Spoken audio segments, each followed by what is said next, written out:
We have a cow-calf operation in Cleveland County, which is in the Piedmont of North Carolina. While considering a summer annual for grazing, our goal was to use this pasture for the primary grazing area so that the other pastures, which are primarily cool season grasses, could be preserved.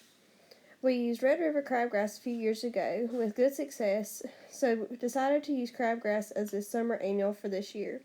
Seed was ordered from Dalrymple Farms in Thomas, Oklahoma.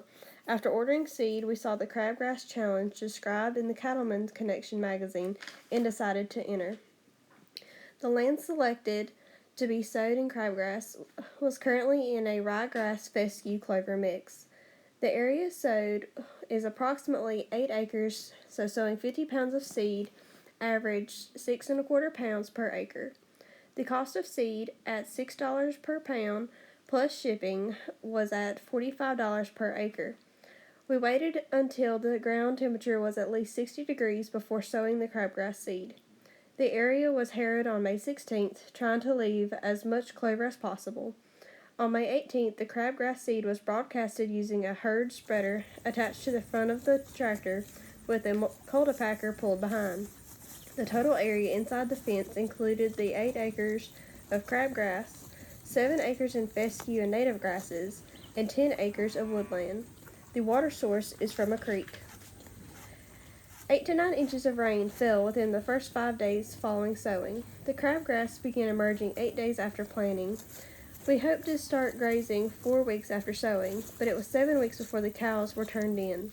The primary reason for the delay was after the large amount of rain received the first week, there was not any measurable rain again for the next 21 days. Although the crabgrass was not as lush as previous years, the cows were anxious to graze 7 weeks after sowing.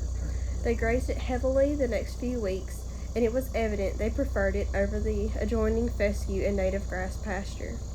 The cattle grazed from mid-July until the second week of September. The cattle were stressed by high temperatures, and the cattle stayed in the woods by the creek during the day and only grazed late evenings and early morning. The number of cattle in the pasture was 16 cows and 1 bull.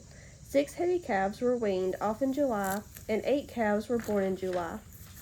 The crabgrass was harrowed September 9th in preparation for sowing rye and ryegrass for the winter and spring grazing. The number of days that crabgrass was grazed totaled 64. This makes the cost of seed approximately $22.50 per cow, or roughly 35 cents per cow per day. Additional costs would be the cost of plowing and sowing. No fertilizer was used on the crabgrass. Our conclusion is that crabgrass can be a good fit for a summer grazing annual. One major benefit was that the cattle were limited to a fairly small area.